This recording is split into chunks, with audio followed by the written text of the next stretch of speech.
Hi, I'm Anshi Sharma. This is part 4 of series of talks on toxic relationships. If you haven't seen the previous 3 parts, I strongly recommend you do so. For your convenience, I have included the link in the description box. When we choose to deal with toxic relationships and not run away, we emerge various qualities in us. Which are lying dormant. These qualities empower us. They are important and vital for our growth and evolution. It is to be noted that humans carry the energy of conflicts within their own auric fields. Balancing energies through awareness and actions actually balances your own chakras. All humans ultimately have to take journey to self-empowerment and freedom alone, irrespective of your age. Sooner you take this journey, better it is for you. In this talk, we are going to throw some light on the issues we face in a family or in a group situation. Loyalty. The loyalty humans learnt when they were cave dwellers, but it still remains in them as an instinct.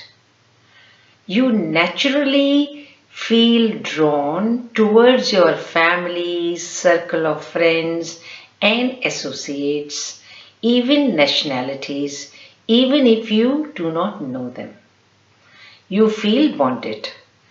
Underneath all tribal favors are group expectations. You are expected to follow.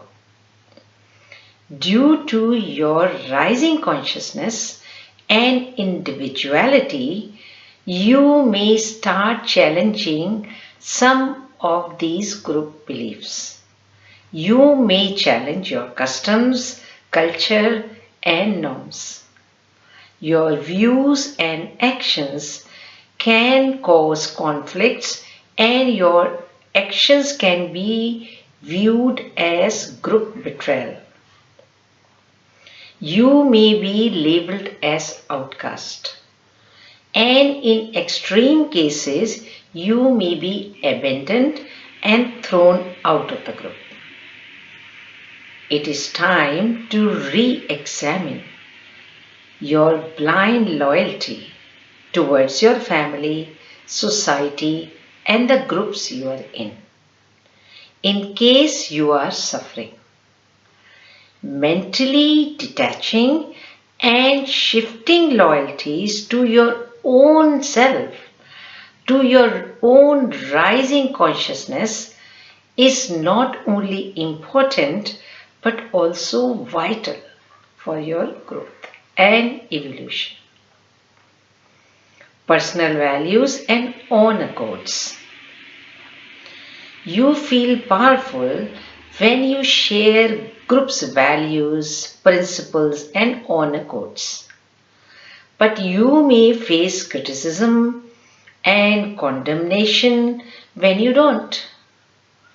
Please take time to discover your own values and principles, separate from tribal consciousness. Discover what you take pride in, what is important to you as a person for your own growth. Then there are issues of tribal or personal justice, pride, shame, faith and trust in a tribal system. Depending upon your own sense of justice, you may feel differently to your group's code of honor, or code of justice. You may face situations where your faith and trust has been broken by one or some of your group, family or tribal members. At times, you are being asked to compromise against your wishes and values. Your actions are viewed as bringing shame on the family or society.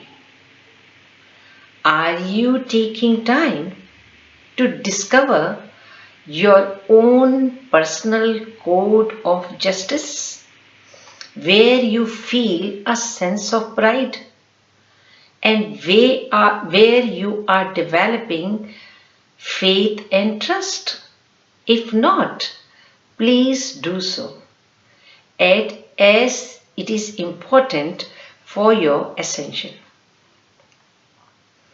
Arising of conflicts, sickness and diseases.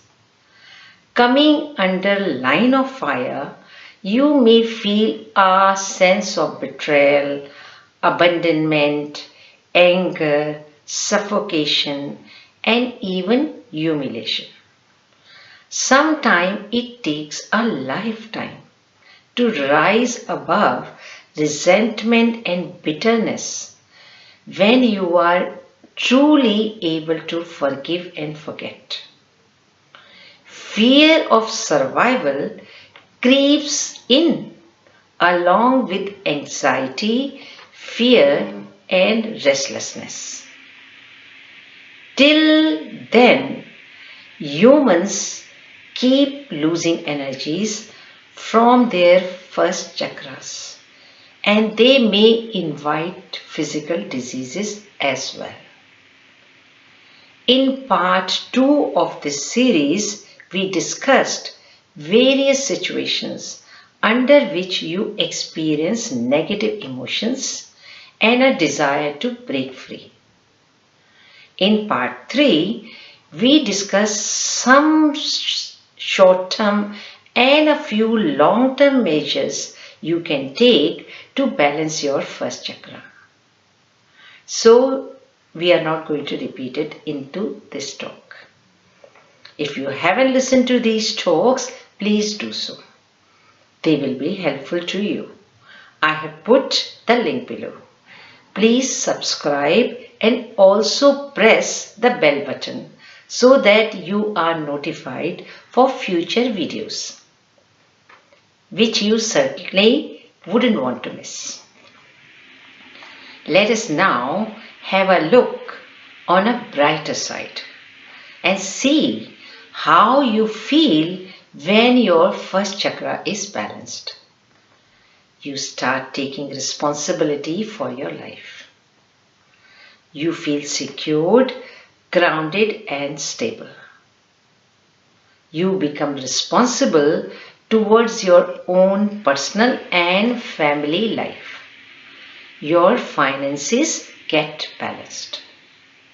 You feel healthy in your immune system, legs and feet, and you are able to move forward confidently. You are comfortable in your sexual encounters. Sex becomes an act of love making. Your relationships improve. You raise your vibration and rise to a higher octave of consciousness. Your fears get replaced by self-love and love for all.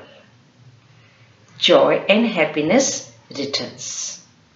And finally, Goddess Kundalini awakens and begins to rise.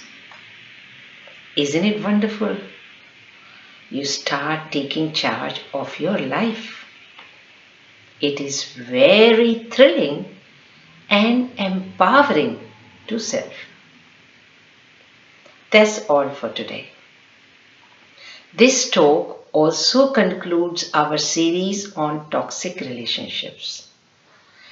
I hope you have enjoyed listening to them and found them helpful in your life.